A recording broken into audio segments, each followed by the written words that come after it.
Muito bem, rapaziada, vamos seguir os nossos trabalhos de hoje, seguir a nossa cobertura desse domingão de playoffs, falando sobre o terceiro jogo do dia, né? Já estamos aí caminhando para a reta final desse domingão. Né? O expediente tá acabando, hein? Você sabe, vai chegando no final do expediente, já estamos como? Só o pó da rabiola, né? Como diria minha avó. Né? Só o pó da rabiola. Só o bagaço, né? Tá foda. Tá foda. Playoff é desgastante, cara. A rotina de cobertura de playoff, ela é bem puxada. Mas é bom pra caralho, né? Não vou reclamar, né?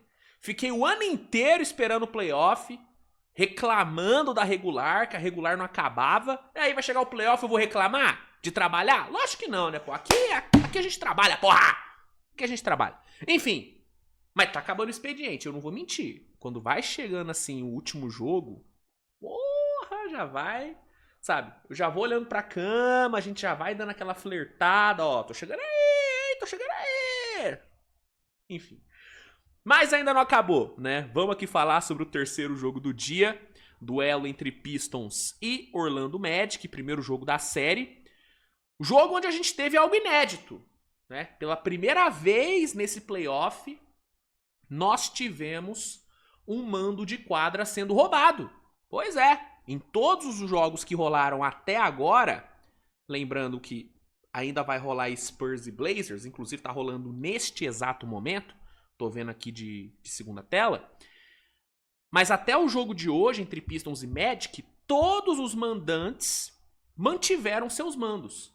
Né? A gente teve o Cavs fazendo valer o seu mando contra o Raptors, a gente teve o Knicks fazendo valer o mando contra a Atlanta, a gente teve o Lakers, né? O Lakers fazendo valer o mando contra a Houston, esse que era um mando que muita gente achou que ia ser roubado, inclusive eu. Eu achei que Houston ia roubar o mando do Lakers, não conseguiu. Quem mais? Denver, né? Fez valer o mando contra Minnesota. E hoje a gente teve o Celtics protegendo o seu mando lá no TD Garden e o Thunder protegendo o seu mando lá em Oklahoma. Mas aí chegou Pistons e Magic e o Pistons quis ser o diferentão, né? O Pistons viu todo o mandante protegendo o seu mando, falou, não, minha mãe falou que eu não sou todo mundo. Ah, todo mundo tem que proteger o mando. Quem disse? Né? Quem disse? O Pistons, com essa filosofia de não ser todo mundo, quis fazer o diferente e fez o quê?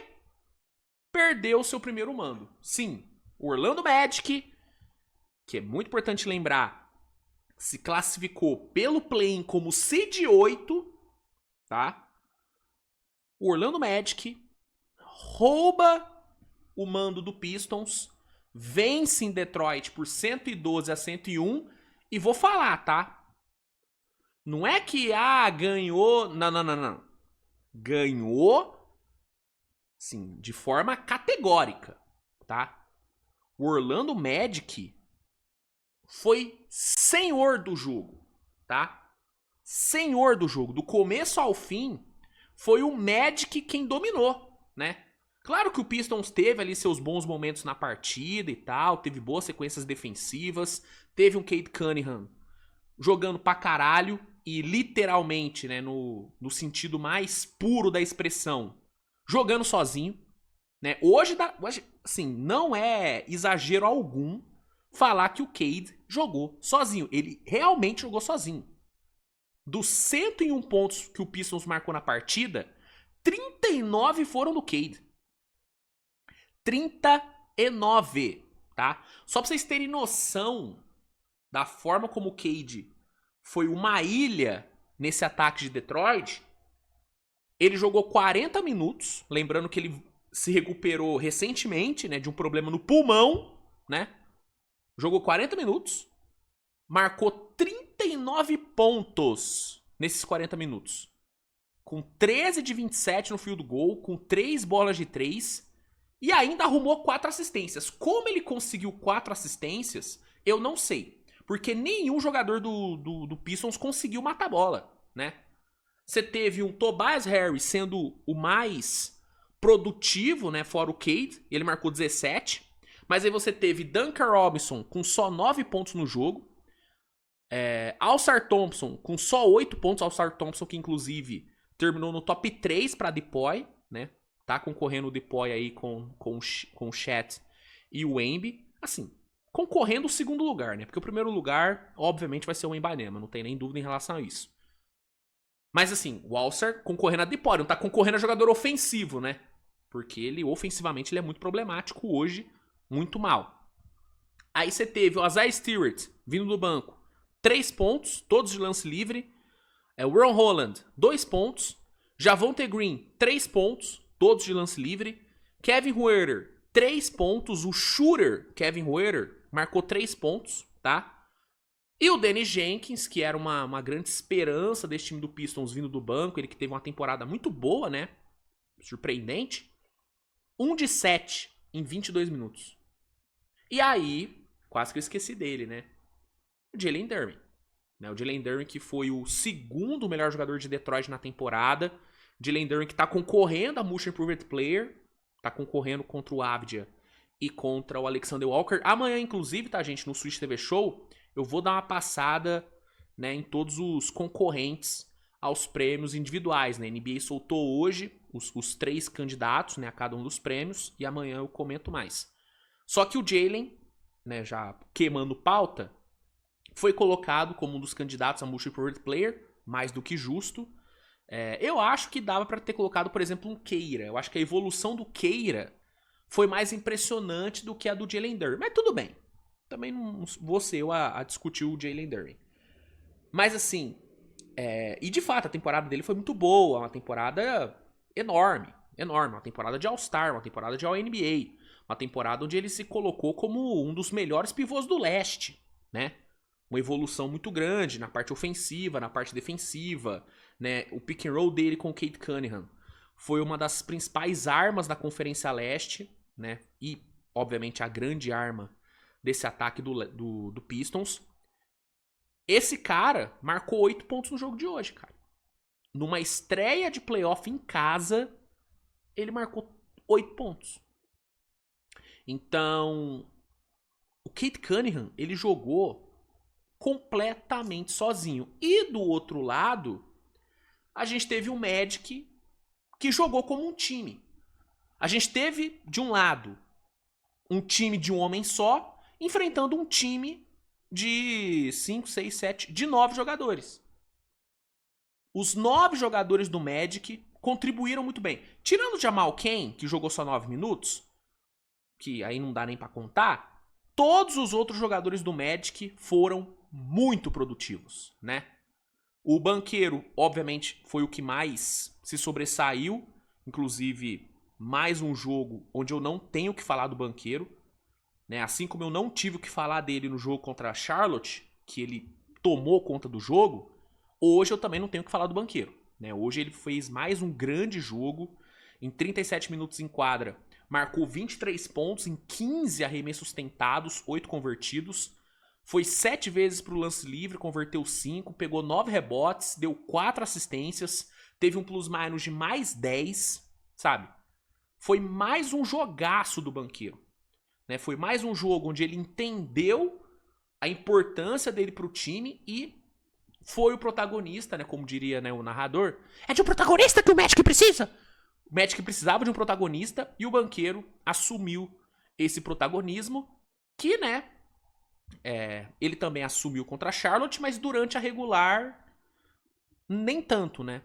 A gente viu um banqueiro durante toda a regular tendo, né, alguns flashes de protagonista, de franchise player, mas no todo foi uma regular muito decepcionante do banqueiro, né?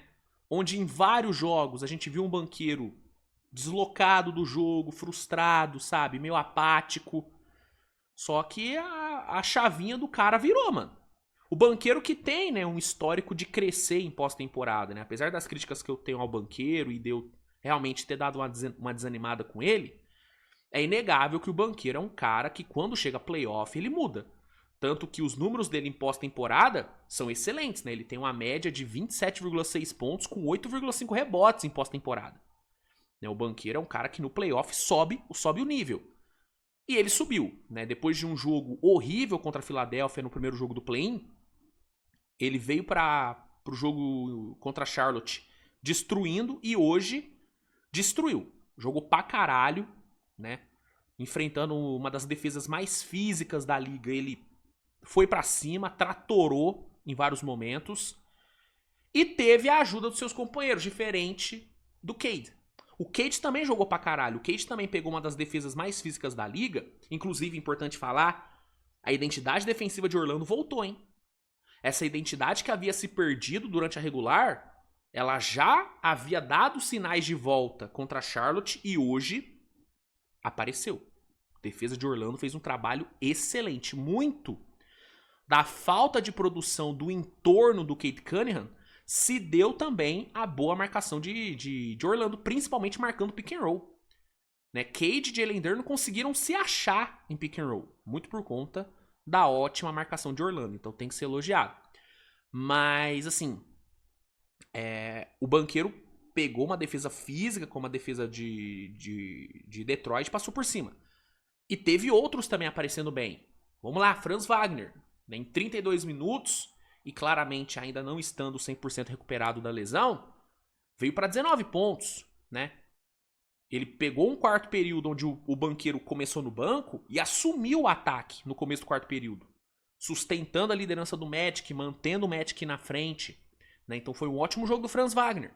Desmond Bane, apesar do aproveitamento horrível nos arremessos, 7 de 20 no geral e 1 de 8 para 3, ainda marcou 17 pontos. Né? Jalen Suggs, durante toda a regular, o que a gente falou? Pô, o Jalen Suggs não tá impraticável no ataque, não consegue produzir, não dá pra manter ele em quadra. Chegou contra o Sixers, foi mal, mas contra a Charlotte ele já fez um grande jogo ofensivo. E hoje, de novo, sendo muito útil. Matando 3 bolas de 3, marcando 16 pontos no geral, entregando uma grande defesa, né? Então você teve Franz Wagner, Bane, Jalen Suggs, você teve Wendell Carter fazendo um grande jogo, né, encarando esse garrafão pesado de Detroit, com Jalen Duren, Isaiah Stewart, num garrafão muito físico. O cara doutrinou, mano. Marcou 17 pontos, 8 de 9 no field goal, pegou 7 rebotes, 5 assistências, 2 steals, 1 toco. Jogou pra caralho. Jogou pra caralho. E aí você teve o banco, né? Você teve Tristan da Silva vindo pra 7 pontos, vindo do banco. Goga Bitadze com 4 pontos, 6 rebotes, sendo 3 ofensivos, né, conseguindo gerar boas situações de segunda chance.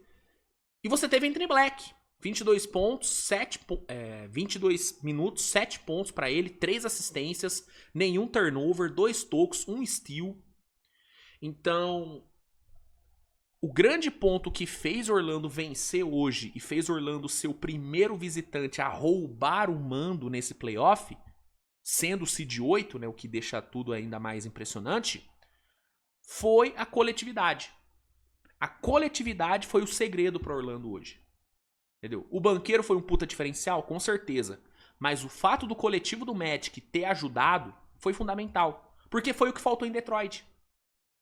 Eu não acho que a defesa de Detroit fez um trabalho ruim. Não. A marcação do Pistons foi boa. O que faltou foi o entorno do Cade Cunningham. O Cade fez a parte dele. Ele, inclusive, fez a parte dele, a parte do Duren, fez a parte de todo mundo. Faltou alguém ajudar, né? Então, um resultado que vai para a conta do coletivo de Orlando. Uma vitória enorme, enorme, né? Que obriga o Pistons a vencer fora de casa, né? E resultadaço, cara. Resultadaço para Orlando. O torcedor do Magic, que já havia largado a temporada, que já havia desistido do time, depois de hoje dá pra voltar a acreditar, porque você vencer fora de casa no jogo 1, enfrentando a seed 1 da conferência, irmão, isso dá uma injeção de ânimo muito grande, entendeu? Então, resultado enorme pra Orlando e resultado terrível pra Detroit, cara. Resultado terrível, Detroit tem que dar uma resposta no jogo 2. Porque, bicho, playoff não permite você ficar lamentando, mano. Você perdeu? limpa a poeira, ó. Limpa a poeira dos ombros. Recompõe. Porque se você ficar remoendo derrota, se você ficar se apegando na derrota, você é atropelado, né? E com o Magic jogando do jeito que tá jogando desde o jogo contra a Charlotte, não dá pra vacilar. E quem diria que eu estaria falando isso sobre o Magic, né? Quem diria? Mas de fato, cara, o Magic tá jogando bem. Tudo que a gente queria ver do Magic durante a regular, o time tá apresentando agora. Né? Até parece que o Magic tava escondendo o jogo. Não parece? Porque, pô, do nada os caras começaram a jogar bola. Não jogaram o ano inteiro. Chegou a pós-temporada, o Magic resolveu jogar. Esses caras tão de sacanagem, pô. Tá escondendo o jogo, esses filhas da mãe. Mas enfim, Pistons tem que se recompor logo. E o Magic tem que aproveitar, tem que comemorar essa vitória, mas tem que manter a pegada. Tem que manter a pegada, tem que manter a consistência que o time vem apresentando. Assim, consistência é foda, né? Mas manter essa solidez, né, que o time vem apresentando desde o jogo contra a Charlotte. E manter pro jogo 2. Manter pro jogo 2, porque abre-se a possibilidade do Magic ir pra casa com 2 vitórias na mala. E com uma vitória já é excelente. Mas existe um mundo agora onde o Orlando pode ir pra casa com 2 jogos, cara. Com 2 vitórias na mala. E aí, meu amigo, você reverter um 2-0 fora de casa é complicado. É complicado. Perdendo 2 mandos, difícil. A série começa da pior forma possível pra Detroit, porque pior do que perder é perder sendo dominado. É perder jogando mal. E foi o que aconteceu hoje, né? Segundo ESPN Stats e Info, Orlando liderou o jogo por 97% do tempo, cara. Fora de casa. Contra a Seed 1. Situação complicada do Pistons, hein? Pessoal, é isso, tá? Obrigado pela sua audiência em mais um vídeo. A gente se vê mais tarde com a análise de Spurs e Portland Trail Blazers. Inclusive, o primeiro quarto terminou agora. San Antonio vencendo por 8 pontos. O Embanema com 12 pontos no jogo, né? Simplesmente o alienígena em pós-temporada, né? Fantástico. Então a gente se vê mais tarde pra falar sobre esse jogo. Obrigado pela audiência, tamo junto, grande abraço, beijo e tchau, valeu!